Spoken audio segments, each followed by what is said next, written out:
What's up, guys? Welcome back to Rise and Grind. Happy Monday. How was your weekend? It was great.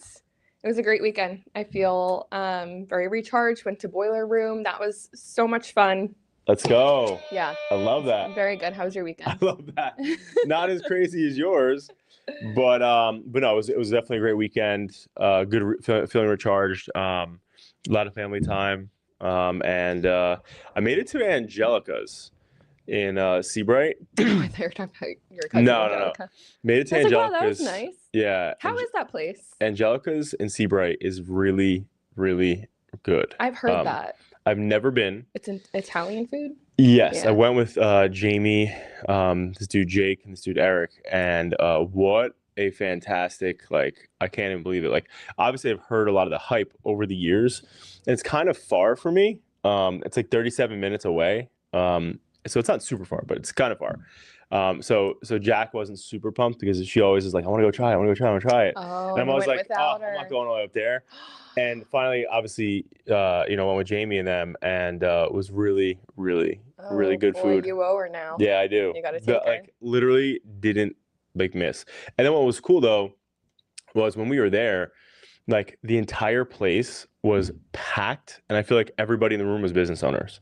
Really? Like, I looked in every direction. I looked, like, there was almost everybody that Jamie was talking to, because there was a lot of more up north people, own different businesses. Like, I was telling your Chris that the guy from Almost Home, we were hanging out with all night after that, because he ran into Rob, Jamie. right? Yeah, he ran into Jamie, and then we all started talking, and we all kind of bounced around with him. But really, really great vibes up there. Wow, so if you're in New Jersey and you're a business owner, the place to be. On a Friday night you went?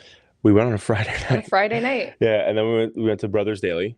Oh, I love that place. Yeah, it was super cool. I love that place. So the Did dude, you hang outside on the terrace? Yeah. Like the little, yeah. So the dude, Adam, who asked us about the DJ list. Yeah. So his brother-in-law owns it. So when we were Chris there, was telling me that, I'm like, wow, Yeah. what a great place. I know. So when we went there, Adam connected me and Keith, and then me and Keith met up. And anyway, fast forward, we also tried Broken English. I haven't been there. Broken English essentially is Butcher Block, same owner, but it's like across the parking lot, like the next building over. Oh. It's New? It's Is that brand newer? new. Yeah, it's new. Yeah. But it's so, like, it looks like Kanye West and Kim Kardashian like made when they were still together. You know, like their minimalism, like everything is like stucco and like like it like is that vibe. Wow. What I thought was very interesting. Again, I'm a married man, right? So obviously very different from some of the guys that we were with. But what was so insane about Broken English, and I don't know if this is Tommy doing this or what the deal is there, but what we noticed was the girl to guy ratio, there was maybe 20 girls for every one guy. Oh my gosh. Like everybody was like, what the hell? Like, at first we thought it was like what's that place that oh my goodness, the one that's right off of Neptune, and it's like pretty much chicks only. We did their website.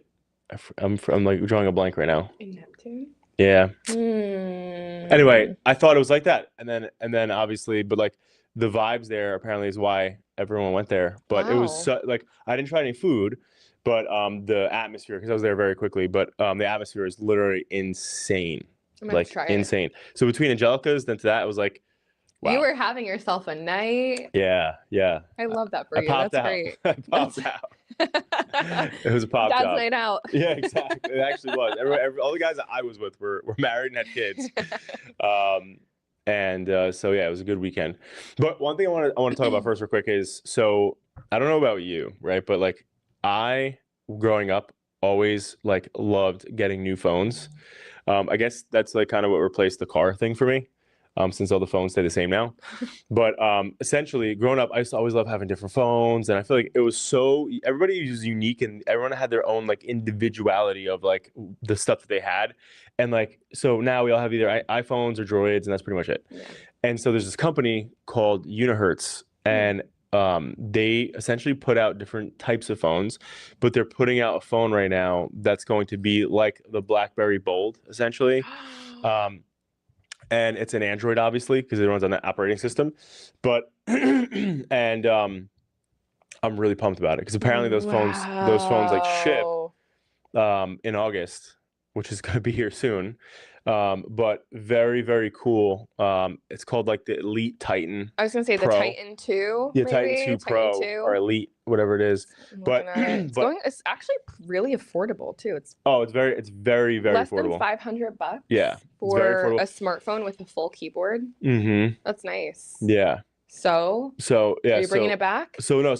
Anyway, so I think the cool part though is like when I looked at it, a lot of people like those devices because with iPhones and those other things, like it's like really easy to scroll and just constantly be on stuff versus like new phones and stuff. I don't know. Like I got that Droid last time because I wanted to change it up, but I think what's interesting that Unihertz, because this is like their third phone that has a keyboard that they're putting out, and obviously you have these like cult like former BlackBerry like people like Yeah. myself who like are craving a physical QWERTY keyboard, and to have that back just sounds amazing. Now, they were part of a Kickstarter, so essentially they crowdfunded $4 million to build the prototypes and the other stuff and to test it and whatever else. So what's cool about it is obviously there's like for them there's just already people who are ready to go, ready to buy that are out there and that have invested. I think it's like the most successful Kickstarter like for a phone ever. So. Yeah, so just really, really cool. And it also just reminds me that like for businesses out there that are like seeking funding, a lot of times it's really hard to get funding. But when you do crowdfunds, sometimes they work really well. Yeah. Because I think if you went around and thought like, hey, like a BlackBerry's going to come back, I think most people would be like, oh, I don't want that phone. But I believe that though. There are trends right now, or I'm seeing trending a lot, are people building little stations in their house to hang up their phones, like their mobile devices, where they come home from work and they put all of their devices in a box and for the entire family and they lock it up and they spend time with their family. And I think there's even landlines that connect via Bluetooth to your mobile phones now. And so people are trying to go backwards and move away from sitting there and doom scrolling over and over and over again. Yeah. I feel like that phone's going to be a huge hit. And then we're going to quickly see T-Mobile, Verizon, Apple, maybe even bring back some sort of keyboard. Well, let's see. This is not their first keyboard phone, but this is probably the coolest they put out. Because I have the first one they put out. Do you? But I never activated it because I have it at the house. And again, it was like a couple $100. But I never activated it because when I was considering activating it, I found out that like the issue with that startup is that it doesn't have like, it's not like, so Samsung has Android, right? And Android obviously has their own security patches, which is Knox. But the issue is that Samsung also has their own layers of security and like updates that they regularly push to the phones. Whereas Unihertz, like you don't know like how often they're gonna do that. Yeah. So just because like obviously I have a lot of sensitive banking information and client information, all this other stuff on my phones. So like I can't use that unless it has the top security. So see, I feel like most business people are gonna think that way too. But it seems like a phone that appeals to mostly business oriented, right? Because you're going to be emailing a lot of messaging. Yeah. So if they had better encryption on it or they had better updates on it, then you're saying you'd feel more comfortable. Yeah. But that's why I think I'm gonna get another line and get my old burner phone back like I used to have. You called it a burner phone. Yeah. I'm gonna get my old burner phone back. For work. His business burner phone. Yeah. That rings only when someone needs a website. Yeah, exactly. It's like more leads. It's like my backhaul. So I'm gonna reignite that thing, and then just test that phone with that. But I'm excited though. It's interesting, and like I had a lot of conversations. So for a lot of people who do a lot of the designing, see, I think the good and the bad about Apple. Apple is a company that came on like, and Steve Jobs like is on record saying this, like people don't know what they want. Like I give them what they need. I've heard that. You know what I mean? Like he says it in his own words. And when you think about the fact that like that he was the first company to put out phones that for a while we only had one option, right? So everybody for a second like had one option.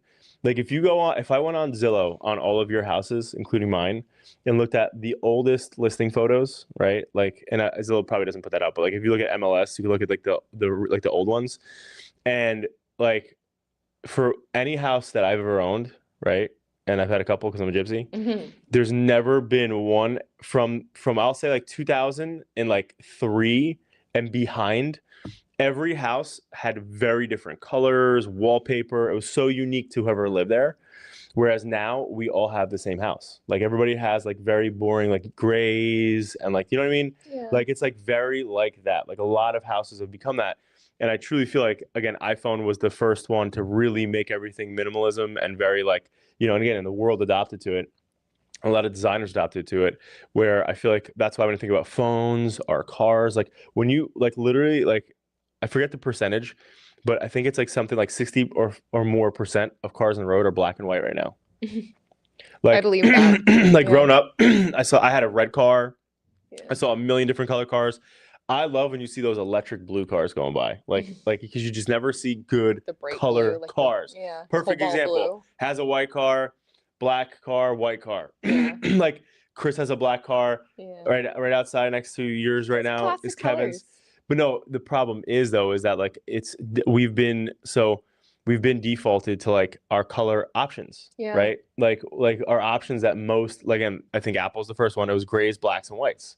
Like, and then obviously from that point, mass producers like of phones and stuff started to change. Now they only give you a couple of options. There's nothing really like the orange phone was a big deal because like that's like very different for Apple. Yeah. But anyway, I say that because I feel like from a design perspective, it's like I feel like people need to start being more individual again. There's a lot of conversation about that actually, where people are saying if you look at the 90s, pictures from the 90s versus pictures from the world today, there's a lot less color in the world today than there was in the 90s, even from what people are wearing. I'm wearing pink pants today, like, y'all. How I'm keeping the colors alive out here. Like, yeah, because like he's got white and black on. You got black on. I have black. You got the Canadian jean jacket on. Yeah, but still. Yeah. There's just a lot less color in the world, and I think our generation, the younger generation, are realizing that and trying to bring whimsy back in a way. So I think it's going to get a lot more colorful, but I don't know. We'll see. It is up to the manufacturers, though, of what you're right, like what they offer. Like there's only so many options. Well. Yeah. So that's why it's like, I don't know.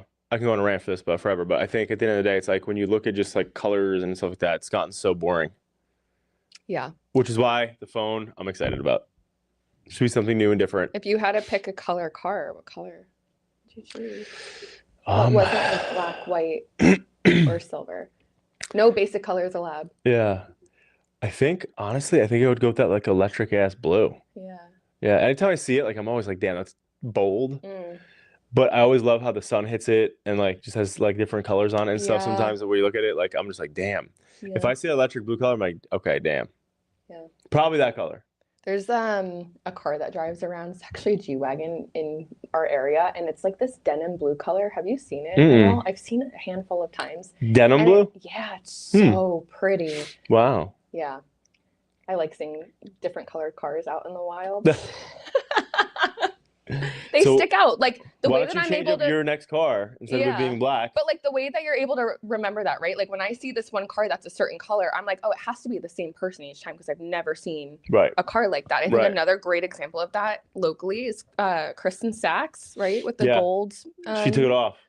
Oh, I thought I saw it. She just took it off. Yeah, but like for a while, it was like if you saw that driving by, you knew it was Kristen. It's a great way to mark someone. Yep. It's also a bad more thing. Prominent. I was gonna say, like, I guess you could look at two sides of that. Yeah. My family always busts my chops leading my wife on the fact that my license plate says Johnny V. Yeah. Because they're like, and also don't piss anyone out. And I remember when I first got that car, or when I first got that license plate, when my Tesla Model S. And I like completely unintentionally cut somebody off, like because they were coming out and I was already on my way of getting out of a parking lot, and the dude pulls up next to me, and he's like yelling at me and saying Johnny V. Oh no! All right, Johnny. This is in the Tesla. This is forever ago. And so I just sat there. I was like, all right, like I'm gonna let this guy just get his fucking rocks off. Just go ahead, guy. And he's with his girlfriend and stuff, and she just felt bad, and I was like, all right, whatever. But that was the day I was like, damn, I regret this. And then continued to do it for the following 3 cars. Literally, actually. Yeah, literally. Yeah. Yeah. It's a lot of work to change that crap. It is a lot of work. It's a lot of work to get it too, though, because I want to get it for my McLaren, and then I'm like, damn, they have to like email you like a unique code so you can go on the website and request it, and then you're gonna wait a couple months to see what's available. And actually, what was cool about it, it's almost like roulette. So essentially, in Jersey at least, you select 3 of your wish list, and they send you what's available. Oh, it's like a little surprise. Yeah. That's fun. Yeah. That's The other really two I fun. picked were not good. So the one that I picked, I was like, yo, if this comes through, it's gonna be crazy, and it didn't. But I picked DILF. They definitely saw it, rolled their eyes so hard. Johnny V was the best choice And then we're for like, me. yeah, we're not gonna Yeah, this give you guy's this not getting one. this. But Yeah. imagine though, right? Like imagine. And I put that one on the McLaren. That would be it'd be so bad. It would be so bad. Again, this is pre-kids. This is like a long time ago. When the Tesla was 2020, right? So like I was a different person. Yeah. I was a different person then. Imagine that now. I'm like driving in the car with my kids, and somebody rolls up like, "Yo, Dilf," and they're like, "What the fuck?" Ah! He's got the kids in the car. Oh my God. Gosh, that is so silly. Yeah. All right, serious topics. Yeah, switch. I mean, those were serious topics, Yeah. but I guess just way to crush my feelings. Wait till my buttons come in, my other buttons. You know how we were talking about Meta's AI glasses and the facial recognition feature a few weeks ago? People were talking about, is it going to come out? Is it not going to come out? Their CTO just confirmed that this is a feature that is going to roll out and probably stronger than most people are comfortable with. And what is it? So when you're wearing it, if you ask like, who is this person who's in the room with me? It'll tell you exactly who you're seeing, who it's picking up. Wow. Or like if you're in the grocery store, you could say like, who's here with me? And it'll scan through. Wow. The concern was that think of how many people are wearing these devices. And when you're out and about, maybe you don't want every single person to know that you're at like that place. So the CTO said that that person would have to be encrypted in your phone already. So you know how when you go to your photos, it'll pop up the images of the like certain faces, and you can search by people that way. Right. So if they're logged in your phone that way, then your glasses would be able to pick them up. So this is really helpful for people who are maybe blind and can't see who's in the room with them and they need a little bit of help. Or another good example was when you walk into a dinner party or a networking event and you've met that person like 3 or 4 times, but you can't remember their name, if you have them in your phone, it'll then tell you who you're in the room with. So it'd be good for me. Yeah. Like, who is this? Because every time somebody comes up to me and I don't know him, I'm like, my man. Yeah. I'll just hit him with never my man know. Or my girl. Oh, my girl. What's up, my girl? You'd never know. So there's some good uses for it. They also said, anyone who's suffering from Alzheimer's or traumatic brain injuries who can't remember the people around them, it's a good way to feel like you have a reminder. But then there's also a huge audience that's saying, like, I still just I don't want to be, I think about the Boiler Room set that I was at over the weekend, how many people were on their phones. And I did have the thought of like, I wonder how many videos I'm in the background of, like, just because of how many phones are there, right? It's like the same thing with You're on TikTok, they're like, why is this girl wearing heels right now? Literally. Is she crazy? I was asking myself the same thing. But it's funny though, because when you said that, it made me think about when we had one of our networking events, and obviously it was a networking event at our old office, so it's like nothing crazy, but we were taking videos and this one dude like came up to Rob and was like, yo, do not film me. Yeah. I do not film me. And like Rob was like, okay. And like the guy didn't give an explanation, and I'm like, hey, I'm doing whatever, like somebody doesn't know I'm here, but just was like, don't film me. Yeah.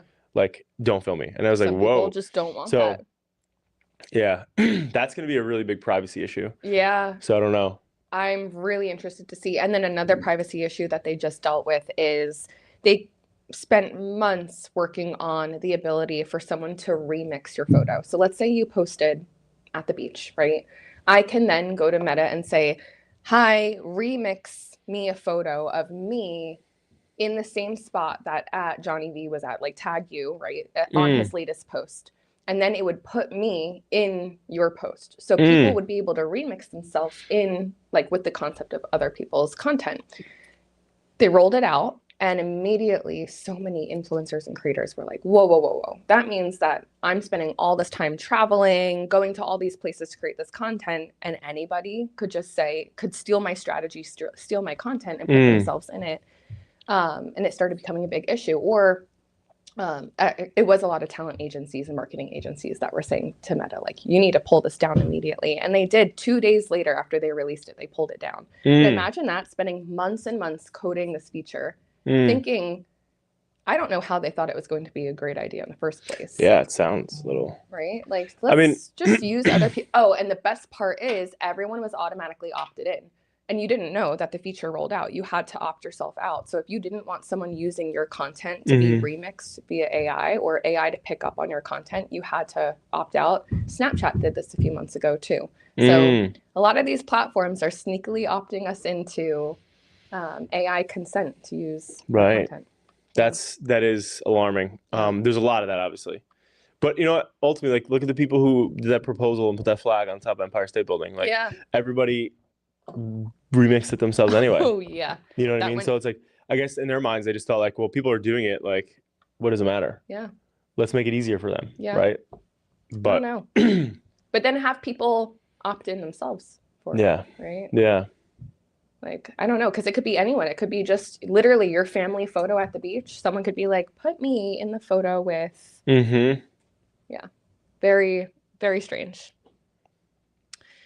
Okay, last topic, and this is just a quick tip. LinkedIn posted basically a cheat sheet for the best strategy you could possibly use for LinkedIn as a business, which is publishing 2 to 3 times a week, always with an article. Your article should be 200 to 300 words, and it's picking up the first line of your article. So you really want to make sure that that first sentence is relevant, is in a question format because of AI purposes, right? It's that LinkedIn articles are being pulled as reference. And make sure that you have a lot of relevant topics and data to back up what you're saying in your article. Yep. Love it. Quick tips. Love it. And with LinkedIn, it's funny because like with LinkedIn, it's like so many people are on LinkedIn and they're like spamming the crap out of you in your email. And when you think about LinkedIn and the things that do really well, it's their algorithms are very interesting to me. It's so hard to like understand because like I'll see some things that people post and like they do so well, and I'm like, how did that do well? And then I see some people post stuff that like I think, damn, this is gonna do really well. Like that's a really cool update, and it's like it doesn't do well. Yeah. So it's just very interesting. They got to figure out their algorithm better. Hit or miss. Yeah. Microsoft owns that. It's very driven by connections. So I've heard engagement, very, very driven by engagement, which is really interesting. So yeah. All right, y'all. Well, happy Monday. I hope you crush your week ahead. We'll see you back on Thursday, guys.